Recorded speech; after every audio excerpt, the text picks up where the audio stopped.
We say that we need to have a more realistic view of where Africa wants to go and what Africa wants to be. We cannot pursue an energy transition and a clean energy future which is based on a vision of Africa which is not from Africa.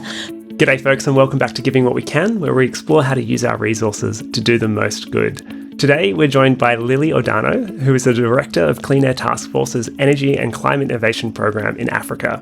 She leads their efforts to address the dual need of expanding affordable energy in developing economies and building a global decarbonised energy system.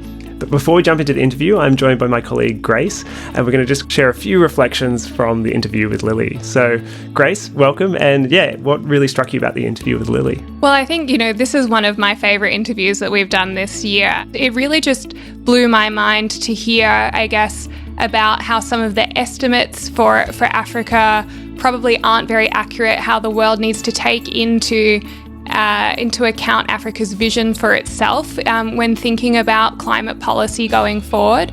I think it was just really interesting and a different perspective, and it's made me think a lot more about how I could be more inclusive in how I'm thinking about climate change policy. It really struck me, it was pretty crazy to hear that a lot of climate modelling seems to underestimate Africa, assuming much less development and not increasing energy demands, and just how people in Africa are like, what the heck, that's not what we want for ourselves. We really want to develop in many ways, and so we need to think about not decarbonising, but how do we develop without that increase in carbon-intensive energy.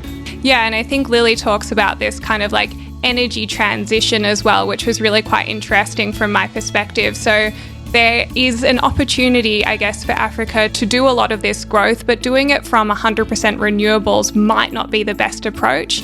And kind of thinking about how can Africa develop the right technologies to avoid carbon lock-in later, but that still enable growth. I think that's such an interesting thing to think about, and it's kind of, just not the same situations when we're thinking about decarbonising Western countries. And on that, I really like how they think about how the local context matters so much. So, for example, developing the local talent and local solutions that make sense in that region, especially things like thinking about carbon removal as part of the solution, looking at things outside of wind and solar, things like hot rock geothermal was pretty interesting to learn more about as well. Yeah, and so, I think the figure there is something like 50% of Kenya's energy at the moment is coming from this super hot rock geothermal energy.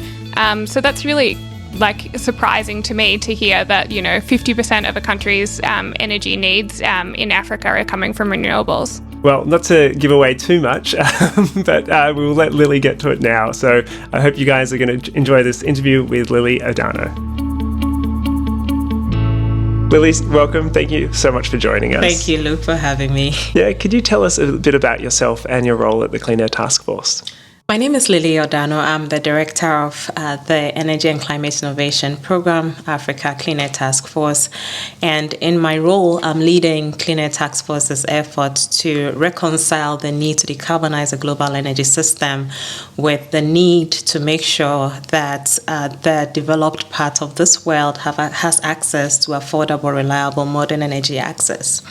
Can you tell us a little bit more about Clean Air Task Force's work more broadly and its role in climate change mitigation? Yes, Clean Air Task Force we characterize it as a non-traditional, facts-based environmental organization. And we call it non-traditional because it's a Clean Air Task Force, I'll call it CATF sometimes when I speak, is approaching the climate problem very, very differently. As you may know, our global energy system is accounting for 70% of the emissions which are warming up our planet. This means that we cannot address climate change unless we radically transform our global energy system. So what we do at Clean Air Task Force every day is thinking through what those critical levers are that we can draw on to be able to drive the transformation in the global energy system that we need to make sure that we are not warming our climate beyond limits that we should. Yeah. And can you tell me more about the role of developing countries in that? Well, so Clean Air Task Force is recently actually globalizing.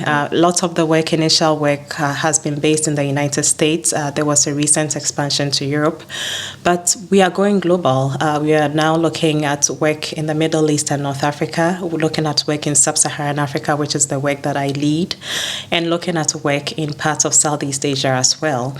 And in Sub-Saharan Africa, which is the work that I lead, and of course the reason why we are going global is that we recognize that we cannot address the transformation in the global energy system that we need if we do not pay attention to what's happening in the developing economies.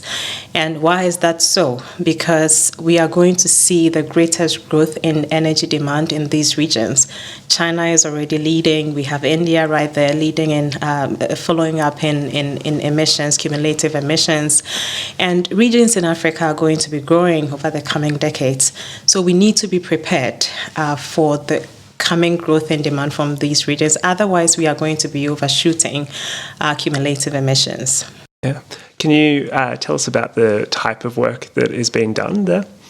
So most of the work that we are doing at Clean Air Task Force, we characterize it as what we are doing to change technology, to change policy, and what we are doing to advance thought leadership. Mm-hmm. And our positioning in terms of what we are doing to change technology is really thinking about how we push the lever beyond a lot of the traditional approaches we have.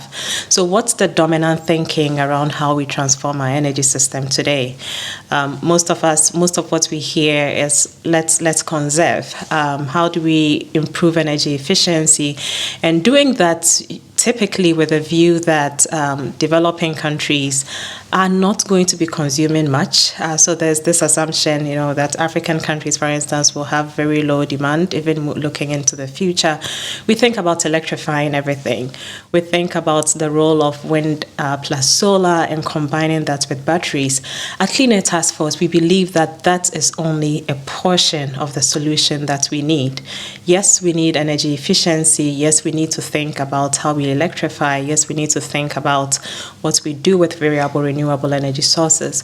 But we believe also that we need to think seriously about how we build the base of firm power sources. And when I talk about firm power sources, I'm talking about energy sources which are available 24/7, which you can draw on all the time. We believe that as we work on bringing on clean energy sources which are mitigating the emissions that we are putting into the atmosphere, we need to be thinking about how we take out the carbon which is already in the atmosphere as well. So we think about carbon removal in addition to avoiding emissions. And in addition to electrification, we realize that not everything can be electrified. So you look at marine shipping, for instance, you can't electrify that. So we have to think about other alternative sources of fuel, zero carbon fuels. And there we are exploring the role of hydrogen, of ammonia in transforming the marine shipping industry. And we also, as I said, we also continue to advance the role of renewables, of solar and wind. We've just started a program which is trying to look at the land use implications of renewable energy sources. So what we do every day is to be bold about the options that we are looking at. And we go back and question ourselves all the time. Are we doing the right thing? What new information is emerging? Are we asking the right set of questions?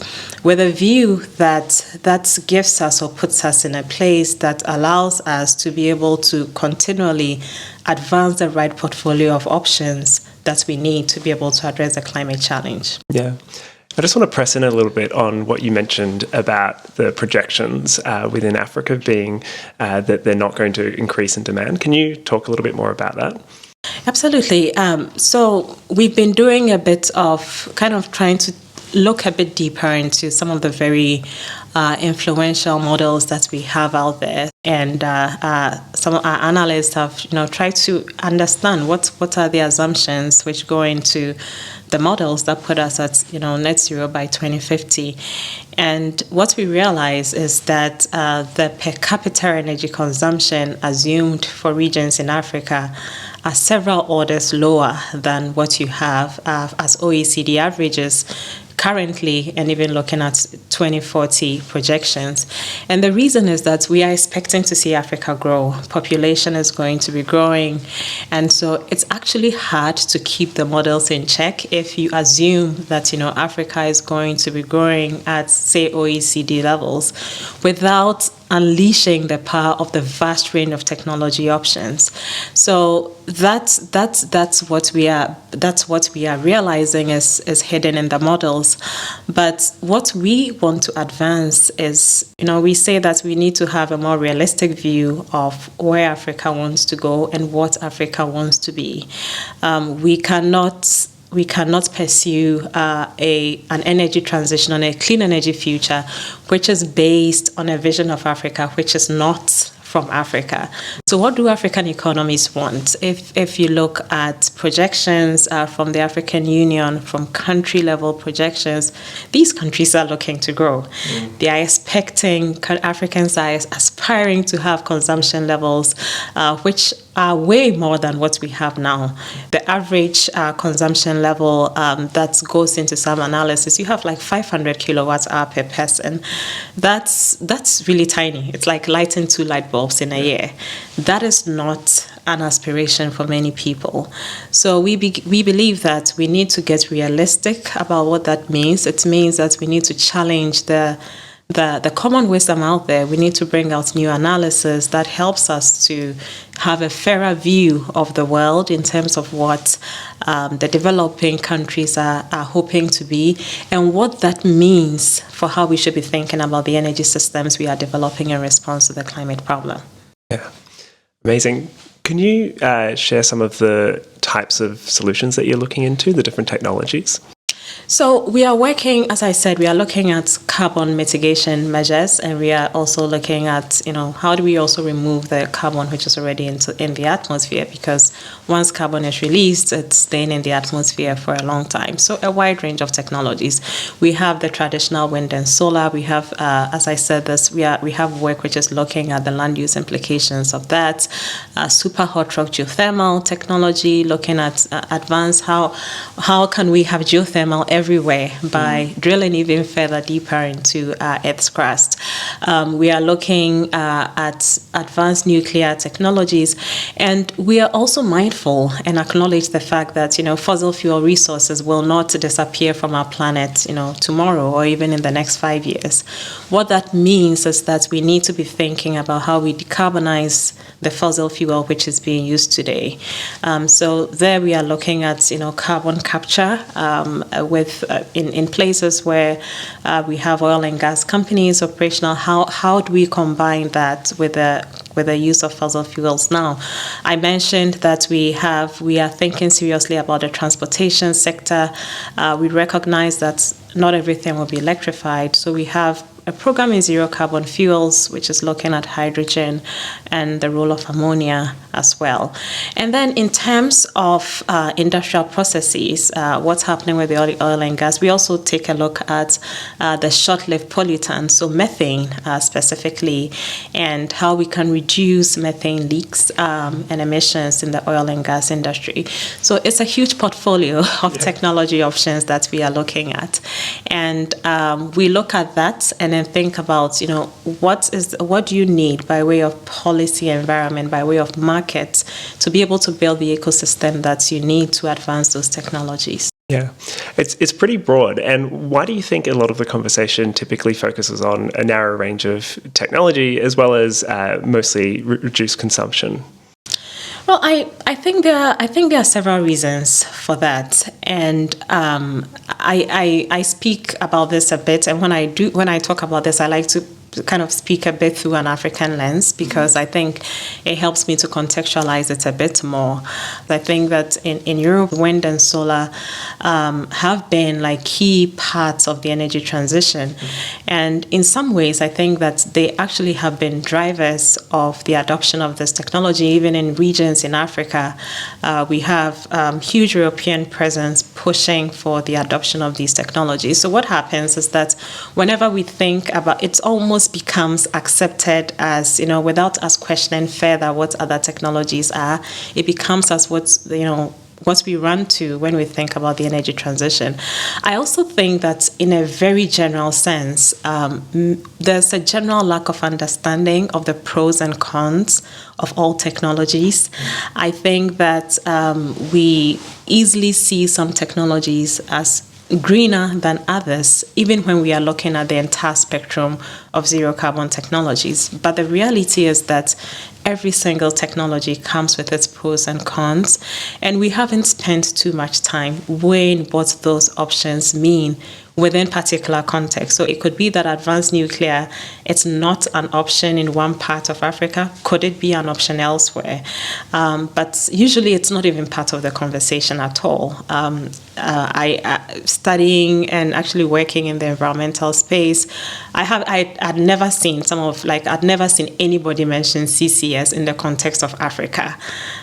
Nuclear was like totally out of the question. Like nobody is even thinking about that. It's South Africa that has had that going for a while. So some of the topics would never even surface in the discussions. Geothermal is not new. Kenya has had historic experience with geothermal for several decades. But the thing is that unless it is top on the agenda in the global discourse, nobody seems to be paying too much attention to it. Yeah. This ties into something you said in your talk that you gave earlier in the weekend, that the sources of funding often influence the policy. Can you speak about the impact of that? Absolutely. In Africa, what we see of Africa's energy infrastructure, of Africa's utility systems, has been hugely influenced by the structure of international aid. And that influence still persists today in terms of what it is that we are pushing forward. So currently there's work that there's been a lot of German influence, for instance, around pushing for utility scale solar, emergent work around hydrogen. So you see what surfaces on the agenda can be traced back to who is actually funding it. Even how we structure our utilities is influenced by who is supporting, whether it's utility reform and all of that. So there's very little chance and opportunity for us to stand back and objectively view what we have and ask the question, where does Nigeria want to go? Where does Sierra Leone want to go? And what are the energy sources that we need to be able to advance where we think we want to go? Most of the time, countries are caught on the reactive side where solutions are proposed and countries are basically accommodating those solutions, even if those are not necessarily the right options for those countries. You've also spoken about the fact that R&D should be done locally more in Africa. Can you speak more to that and why you think that's important? Yeah, I'm a huge proponent of that. And I really worry that currently so little of the GDPs of African countries goes into research and development. And I think this became even more clearer to me as we went through the COVID period, because I realized at that time that if you don't have your act together, you are really on your own. And what we saw happen at that time, because there was a global crisis, was that every country was looking to itself, and African countries were left alone. There was not much going on in terms of preparation for vaccine research. We had to be importing PPEs, and I think that moving out of the COVID period, we have an opportunity to rethink the role of research and development on the continent and in the energy sector as well. This is because technologies have to be adapted to context, and it gets problematic if you have technologies dropped onto countries or into regions which are ill-suited for their context. So even as we think about the zero-carbon energy technologies that we are working on at Clean Air Task Force, we need to be asking ourselves that question. What do the engineers in Kenya, what do the geologists in Kenya think about the role of super hot rock geothermal? Can we have some locally incubated research that is looking at these questions with people who understand the local context, understand the geopolitics of the region, understand what the implications for the social structure is beyond the technology? And I think we are going to be much more successful if we are able to have that's kind of locally incubated and incubated research efforts. And secondly, the reason why I think it's so important is that we need to create opportunities for African youth. And what are they going to do? We have a huge youth population, and I think that we need to be able to engage them in research and development opportunities so that we are channeling those human resources in the right direction. Yeah. Can you give some examples of both it going really well, but also why it's necessary, the examples of it not going so well, where the technology's been just dropped in the wrong context where it doesn't make sense? Personally, I have a lot of admiration for what happened with Kenya's geothermal sector.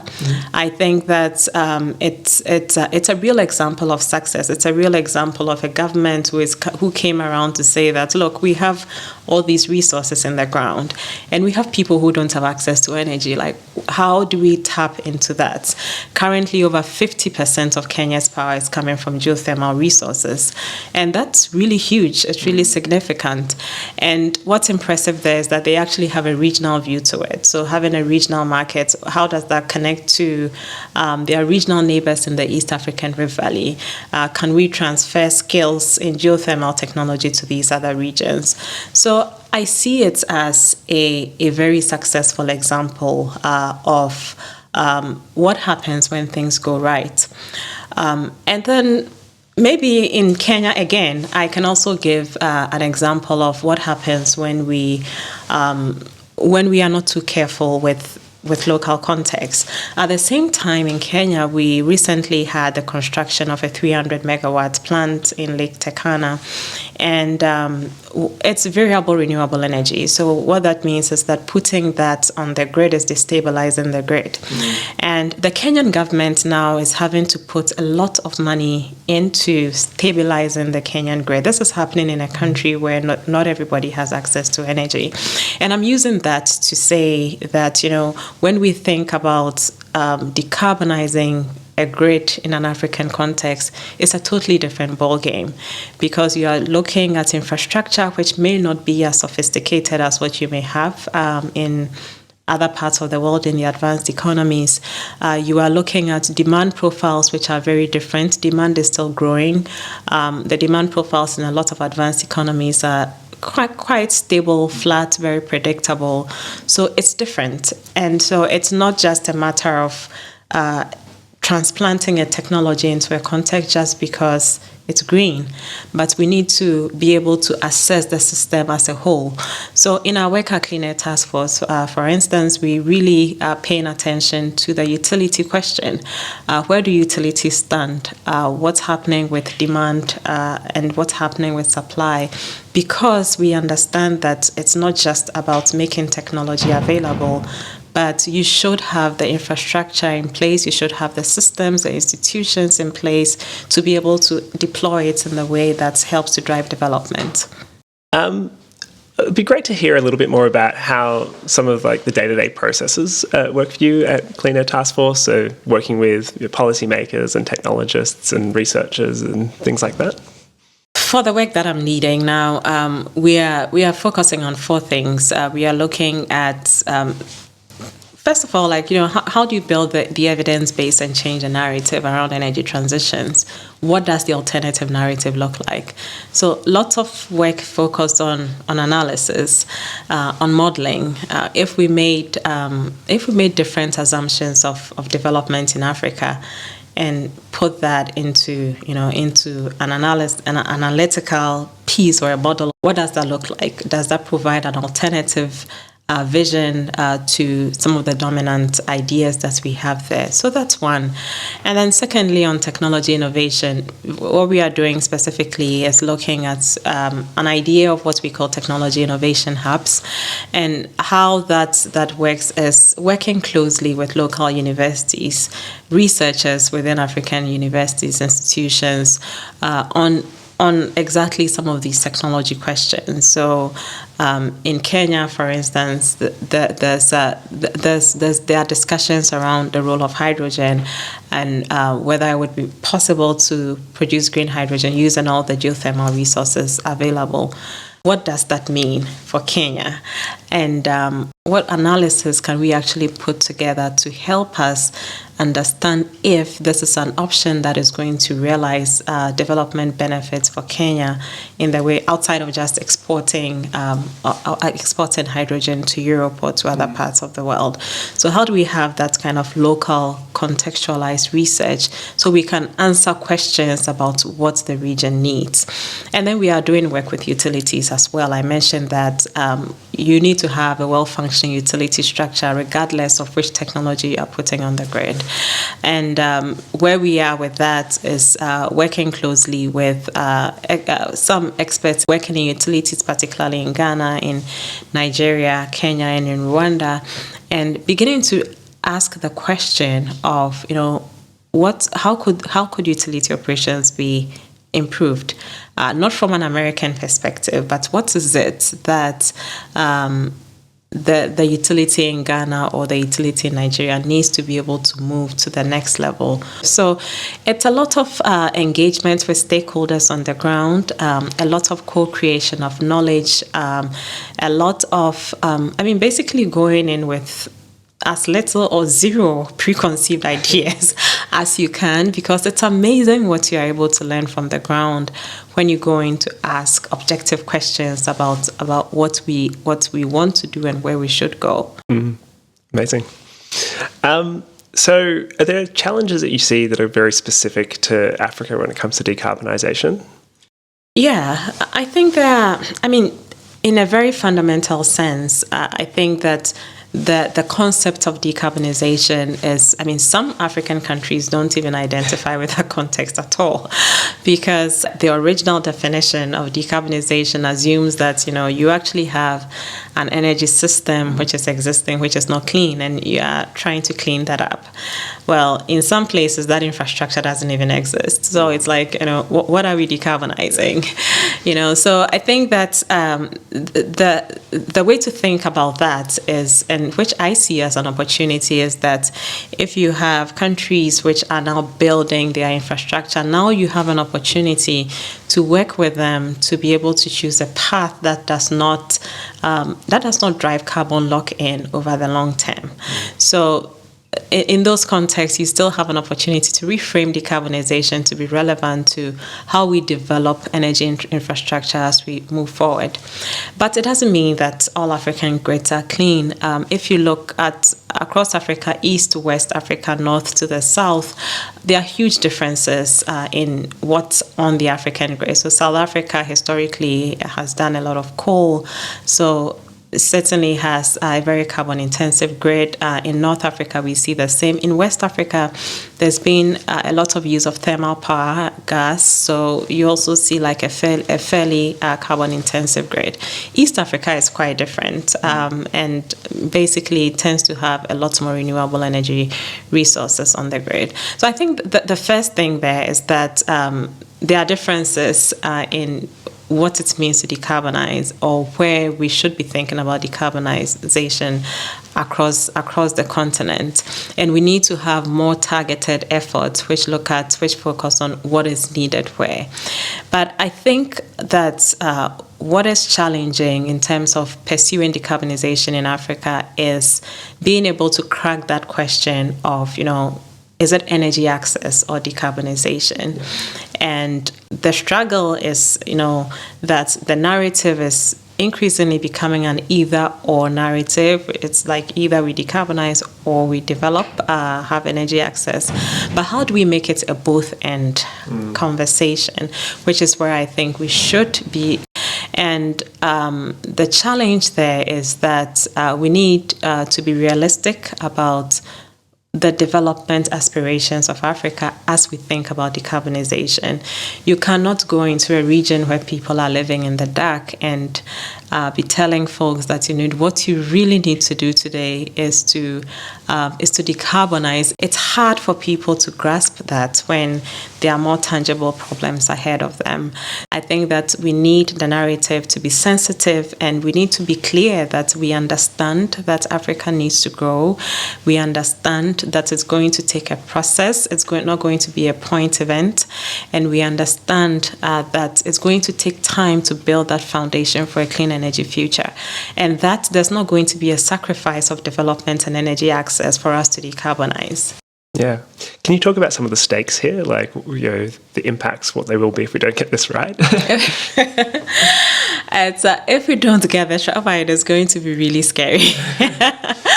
I think for me, one of my greatest fears when I see the increase in polarization of the debates is that we are going to have African countries who really decide that, look, we are not going to be doing anything climate at all. And we are seeing a lot of that narrative build up.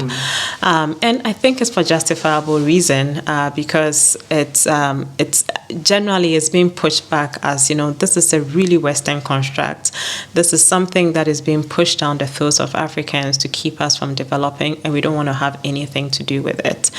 And I think that you will have that pushback if you are presenting an alternative to what someone has, which makes them put in question whether they can continue developing. So basically, if I have a natural gas plant, for instance, which is powering my industries, and you come to me and say, we really need to decarbonize and we need to think about how we move you from the system. My question to you is, how am I going to keep running my industries? So those are the questions that we should be answering when we are pushing the energy transition agenda. Nobody wants to feel that they have to let go of their development just to respond to a climate problem, which most African countries also feel they haven't contributed much to. But I think that there's an opportunity when we think about decarbonization, especially because we are laying the foundation for energy infrastructure in these countries. And that's why the work that Clean Air Task Force is so important, because we need to be able to show that there are firm power options which can provide 24/7 energy for industries to run as they were running on other technologies. It's going to take time. It's not going to happen tomorrow, but we need to start building the foundation for that. And we need to bring countries along that journey with us, that it's not going to, we are not taking this and sending you back 60 or 70 decades again backwards from where you are. But this is a step forward, and that we are committed to making sure that you're not giving up your development for that. Yeah, especially too, because it seems like some of the biggest effects of climate change are going to be in that region. Absolutely, and it's we are seeing them already. I think the last 5 years, I would say maybe the last 5 to 10 years, have really been telling in terms of the impact of climate change in the region. It's been so tangible, and everybody is beginning to question. You can feel that there's something that is not right. Just last year, Madagascar was faced with a huge famine because there had been a 4-year drought, and close to 1 million people did not have access to food at all. And it was a terrible situation. People even literally started feeding on wild plants, because it was a terrible situation with access to food because of the droughts. And I think Mozambique, for instance, has had serious issues with cyclones. I think the biggest in 2019. 1,000 people killed, 100,000 people displaced. We still have people displaced in Mozambique from that Cyclone Idai and the other cyclones which came after. In East Africa, in the Horn of Africa, we've seen the same landslides, floods. West Africa it's been identified as a climate hotspot. So looking forward, we are expecting to see impact on crops, agricultural yields, and serious implications for food security. And everywhere in my country, Ghana, we've had so many floods in the last couple of months. And I mean, the poorer you are, the more vulnerable you are to the impacts of climate change, because you just do not have both the infrastructure and the institutions to be resilient to the challenges when they come. So I think it's a challenging problem. We see that it's happening, but at the same time, there are these other issues. There's development, there's health, there's education, there's extreme poverty. So how do we kind of wrap in a solution that takes care of all these aspects? So giving what we can, our focus is on how people can use money to help others in this case. How do you see the role of philanthropy in climate action here? I think philanthropy has a huge role to play in climate action. And in Africa, we haven't benefited much from climate philanthropy if you consider the scale of the problem and the extent to which the region is being affected. So I think up to 60% of climate philanthropy is currently focused on work in the US and in the EU. That's regional problem about where philanthropy is focused.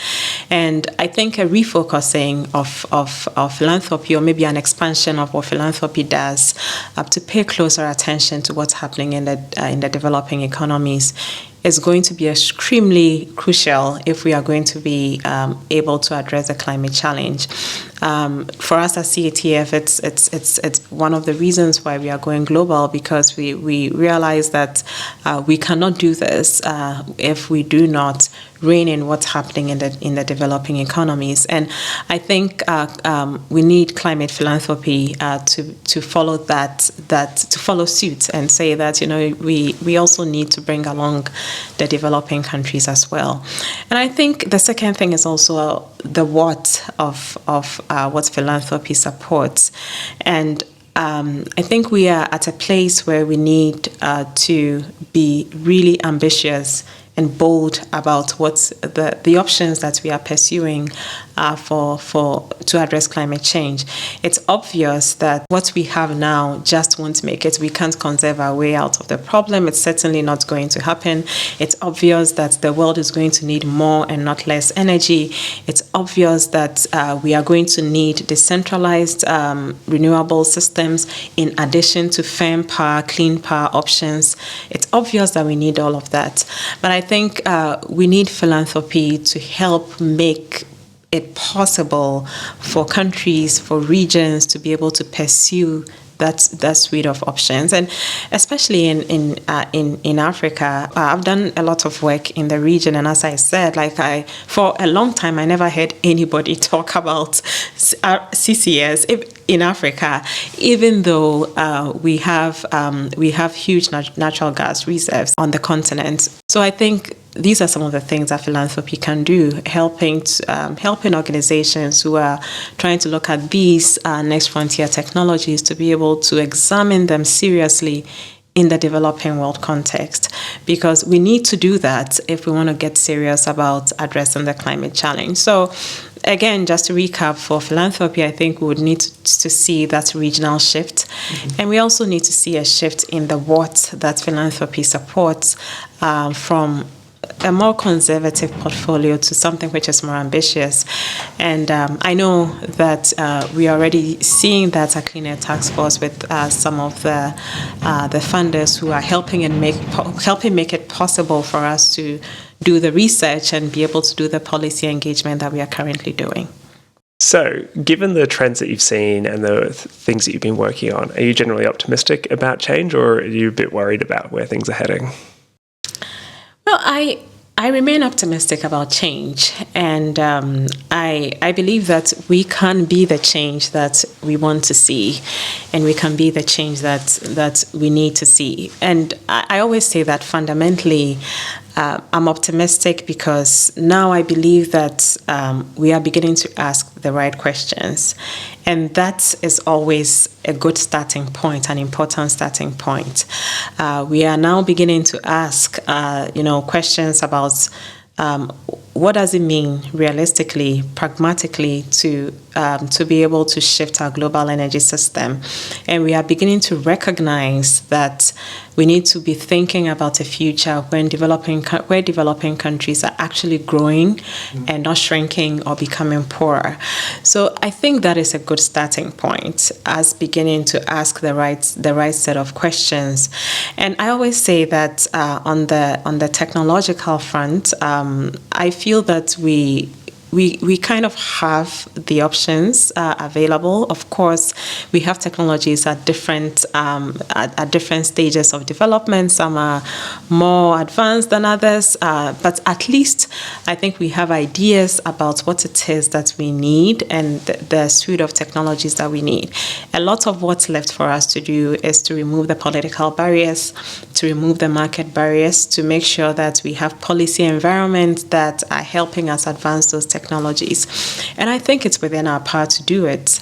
And I also say that I'm seeing a growing number of young people getting involved in the climate movement.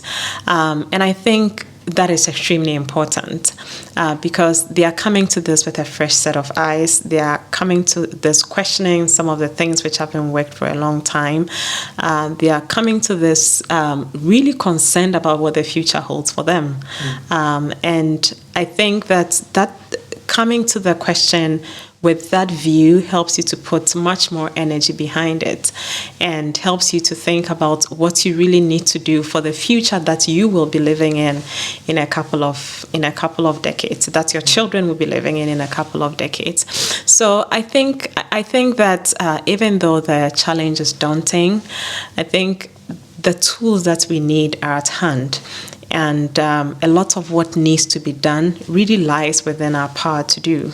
A lot of the policy shifts, a lot of the shifts in the business models are things that we can do.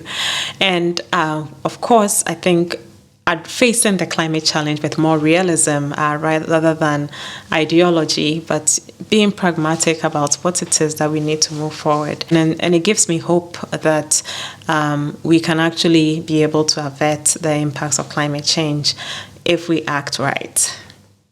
Amazing. That's a good sentiment to have. So just before we wrap up, are there any takeaways that you'd really like our audience to take from this conversation? Yeah, I think that one of perhaps a lesson that I have personally learned along the way working in this space is that one of the ingredients that we need to be successful with navigating the clean energy transition, it's not anything sophisticated. I think we need a lot of humility. And what does that mean? I think that we need the humility to be able to say we are wrong and to be able to turn around when we realize that, what we are doing makes no sense at all. I think we need the humility to accommodate the views of others. We need the humility to think about other parts of the world who have needs which are different from ours. There are people who wake up every day and have to think about what they have to eat, have to think about things that some people in the advanced world really never think about. And I think we need the humility to understand and to respect the perspectives of those folks and to understand why they may come to the question of the energy transition the way they do. We may not agree with it, but we need to be able to embrace that difference in perspective. I think it's only when we do that we can have a more reality-based approach to addressing the climate challenge. I think it's only when we do that we can correct the mistakes that we make as we go on, because I feel that as we go along, we may find that, some of the options are like really bad for us and we need to change course. We need the humility to be able to do that. I feel that as we go along, we may find that, there are some really interesting opportunities that we never thought about. We may not be the authors of those interesting ideas. We need to be able to embrace them even when they are coming from, elsewhere. And we need the humility to also recognize that, there are no foes in this game, that we are all working together towards a common good. One of the things which which unfortunately happens as we walk the climate journey, is that we seem to have like these bad folks who are the ones who are like emitting all the dirty gases into the atmosphere, and then there are the good folks who are also trying to save the planet. But I think that's really not the case. I think that there's even something to be learned from some of the industries and the sectors who have historically been responsible for driving some of the emissions. And some of them can actually be sources of solutions if we partner with them to try to address this problem. So that's really what I would leave with us, that, this is a complex problem. It's not going to be solved by one person or one region alone. And we need the humility to be able to approach it as such. Yeah. Well, thank you so much. I'm very glad to have you and the team at CATF working on some of those solutions. Thank you so much, Luke, and thanks for having me. I just want to say thanks to Giving What We Can and other funders of CATF. You make the work that we do possible, and I think that it's important that you recognize that you really are making an impact in the lives of many through the work that you enable us to do at CATF. Yeah. Well, thank you. Keep up the great work. Thank you. Cheers.